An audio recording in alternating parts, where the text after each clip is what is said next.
So it seems like this whole arc is going to be focused on Fushiguro, and I'm very much here for that. But with that said, hello everybody, welcome back to the channel. Welcome back to another one of our weekly Jujutsu Kaisen discussion videos. Today we're here to talk all about episode 22, the origins of blind obedience. But before we get into the video proper, quick reminder if you haven't done so yet, to hit that subscribe button, ring that bell, set notifications to all, let all of AniTube know that you're here. And with all that said, let's go ahead and dig right into this. So, let's go ahead and start by talking about Fushiguro's past, which does seem to be the big thing of importance this week as we sort of dig into, I assume, an entire Fushiguro arc. And I think Fushiguro as a character is probably my favorite question mark in the show. Like, I love Gojo, do not get me wrong, Gojo is my man, my top tier husbando, but that dude be always out on like business shit, so he's very rarely in the show, right? Like when we do see Gojo, it's great, but Fushiguro is a character who we see pretty much throughout the whole thing, just like Itadori. Like even when he's not there, one of the characters is like mentioning him or thinking of him, right? Fushiguro is, and I would say, the deuteragonist, right? Like, we start the show with him and Itadori, and I feel like that's going to be the running plot throughout, right? That these two are very much connected, along with Kugisaki as well, like one of the many protagonists, right? Kugisaki is also very important to the group. Literally, the trio is incomplete without her. So the fact that this episode not only focuses on Fushiguro, which is something I appreciate, but has the entire trio together again, is something I really like. Obviously, when we had the first major outing with the trio, things did not go super well. Well, I guess maybe that was more like the second time. I'm talking specifically about the whole prison thing. When they had to go, exercise the curse that was in like the prison, things didn't exactly go well. I mean, for crying out loud, it ended with one of them kind of dying, sort of. So that's, an issue. But the fact that the trio's back in action again, and we start with them being all like light and fluffy, I think it's a good start. I genuinely missed seeing the trio just have fun together. Like, it's been forever, so it was genuinely really nice to just have a sort of light and fluffy episode. Even like the Jujutsu scroll, like little short at the end, was just them going to a Chinese restaurant and just like enjoying each other, and like, man, it made me wish I could eat some Chinese food. I am starving. But I thought the whole scene was really cute, the Jujutsu scroll. And honestly, like, the beginning of the episode is really sweet, with them just sort of like teasing Fushiguro and laughing at the fact that, like, he has to go back to his old school, and we'll get into that in a bit. But all the stuff with them just kind of trying to understand Fushiguro and like teasing him, but not to a point where it's like mean, just, as friends would tease another friend, like just sort of poking fun and laughing and having a good time together. And as much as the show does like to dwell on the intense side of what being a Jujutsu sorcerer must be like, it's also really nice to just have some laughs, which I do appreciate, right? Especially because the show does go off the rails quite a bit, so to have, just a moment of calm, it's appreciated. That said, there is obviously a lot to dig into this week when it comes to Fushiguro. One big thing, I think, is the fact that, as Kugisaki calls them, Idiot A and Idiot B recognize Fushiguro as somebody who would beat up other delinquents. And I find that really interesting because Fushiguro, as a sort of Yankee type, I didn't really have pegged. I thought he was like straight-laced the entire time, but I think it adds a certain layer to his character that he also lashed out, that he also, was unsure of who he was, but still did good. Like, punishing, delinquent people is, still a relatively noble goal.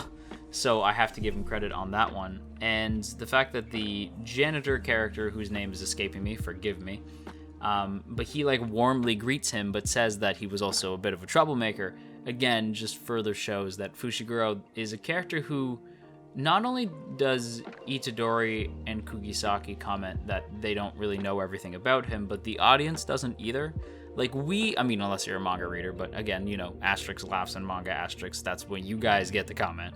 But, not only do Itadori and Kugisaki not know a whole lot about Fushiguro, but we don't either, and I think that only makes the character all the more interesting and fleshed out, because you don't really know a lot about him. When you do get revealed things, it's genuinely like this fun surprise, like the fact that we get to find out where he went to middle school, the fact that he was a bit of a troublemaker, his bedridden sister. And I'll admit that I knew that Sumiki existed before this, because if you remember, and this is the tea for you this week, if you remember, there was a certain Crunchyroll subber. I do take pot shots at the subber all the time, and I'm sorry, but like even manga fans seem to not like the job the subber's doing, where they made it so that when Fushiguro is thinking about like what woman is your type, he thinks about a few different people, and they make it seem as though the wording makes it seem like Fushiguro wants to bang his sister. And so I was like, okay, it's either his mom or his sister, because they flashed Sumiki on the screen along with a few others. And people who read the manga had explained that, like, no, he was kind of thinking of a multitude of different people, and the answer was gender neutral, so the subber made it seem as though Fushiguro was into his sister, which is gross. But, and apparently that was more suitable than him being bi, by the way, according to their Twitter. So good job on the subbers you got there, Crunchyroll. Good looks. But Sumiki, I was aware existed before this. So not a big surprise to me, right? Because I was like, okay, I know Sumiki's his sister. And unfortunately, because I knew Sumiki was his sister, I also knew that something was wrong with her. A few people didn't necessarily spoil me, but explained, like, Sumiki's his sister, there's a lot going on there, you'll find out. So I was like, okay. So I kind of figured something happened. I thought maybe she was dead, but the fact that she's bedridden is like a big, like it's supposed to be this big reveal that Sumiki is bedridden and can't exactly explain when she went under the bridge, because she's wrapped up in this whole bridge thing, so they can't really explain that. And the Sumiki reveal, I think, is interesting for Fushiguro, but it's more interesting to me the way that the trio reacts to it, because when they find out that like Fushiguro's trying to protect his sister and they have to take this curse out immediately because they don't know when she went to the bridge, because she can't really explain like when she started noticing symptoms, but I guess it's kind of like symptoms when you're cursed, but like she's not able to tell them when things started popping off for her in terms of the curse, so they're not going to be able to have a time frame, so they have to just eliminate it as soon as possible. For all they know, it could have been like that she could be running out of time right now. So to me, that's the interesting part. I don't super care about Sumiki, only because, again, we know nothing about her. But I do think giving Fushiguro somebody to want to protect is good. And okay, these are unscripted, right? I'm assuming you can tell. But I'm realizing maybe was she needed? Because Fushiguro already has people that he wants to protect. He obviously wants to protect Kugisaki and Itadori, but he also wants to protect his senpais as well. Like, he wants to protect Maki and all the, like, and Panda and everybody, and Toge and probably Gojo, although Gojo could take care of himself. Was Sumiki needed? I assume yes, because of backstory reasons. So we'll have to wait and see on that one. But I got nothing against Sumiki. I don't know her as a character. But I'm more so curious about how she's going to help Fushiguro develop, which is kind of unfortunate when a character's only there to develop another character. But, it's shonen, so sometimes that kind of thing happens. So it'd be like that when it'd be like that. However, I am very intrigued as to where we're going, because Fushiguro, like when they jump over, he's like, you could tell he's on like a warpath. And when they get there, there's like that weird, creepy looking curse, which I love the curse designs in this show because they are cursed. the design for the curses, just Gege just absolutely knocks it out of the park. Gege Sensei absolutely nails it. And the creepy design of like the one that like rolls in, like he's just like he's Kirby or something, just rolling into town. Itadori is the one who's gonna have to face off with him. So Fushiguro and Kugisaki are gonna charge off ahead. But the way that they stormed in, it was with fire and brimstone. Like they're ready to exercise this curse and get this over with before anybody else gets hurt. Because again, they are told at one point that something bad's going down, right? Like, it's basically explained by Ichichi, sorry. Ichichi, jeez, Ichichi, I'm sorry, I mispronounce this character's name wrong all the time. Ichichi explains, like, that the curse is going south and, like, things are going down, especially with Mahito being in the mix. Although they don't know he's there yet. But the fact that it has such a pretty high KD ratio, they definitely want to send stronger sorcerers there. So they're being told to, like, just kind of, you know, back out.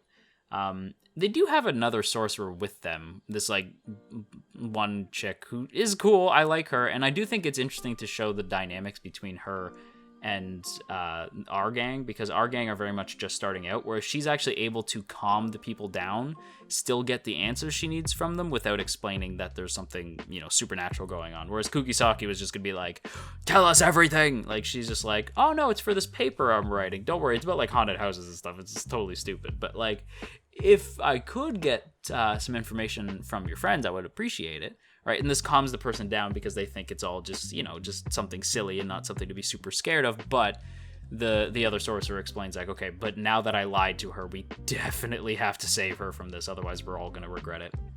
So there's a lot going on there as well. And the whole episode is just, again, like, as I said, it's just super solid, but the biggest interest to me was Fushiguro himself, his past, and everything that we learn about him as a character. We don't know everything, right? We know quite a bit about Fushiguro as we've gone on, but we don't know, again, that much. We know about as much as Itadori and Kukisaki, and I hope that we learn more. We've only got 2 episodes left, and again, at this point, I'm fairly certain I'm going to end up ranking this show as like a 10 out of 10, which would mean that there's possibly 2 others, because I already have ReZero. I never do this. I always wait till the end of a season, but I already have ReZero at like a 10, Dr. Stone's at a 9, possibly being turned into a 10. And if Jujutsu Kaisen sticks the next 2 episodes, is probably going to end up as a 10, just because these characters are so strong. Like, the fact that, like, we're having an entire arc dedicated to to a character that's not Itadori is very intriguing, and I'm very excited to see what we get from a Fushiguro arc.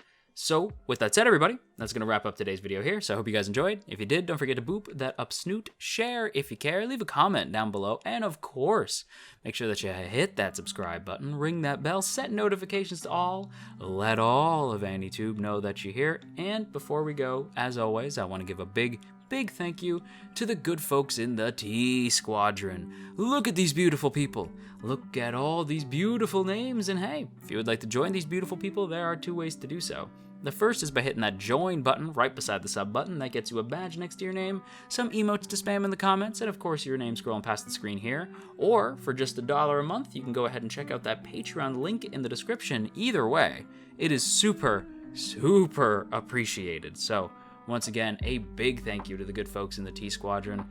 And I'm so sad, but I'm also excited because it's just 2 episodes left. I don't know how to feel about that. I'm gonna miss this show terribly, but it's probably gonna end up being pretty iconic. Like, this is such a strong first season. But anyway, bye!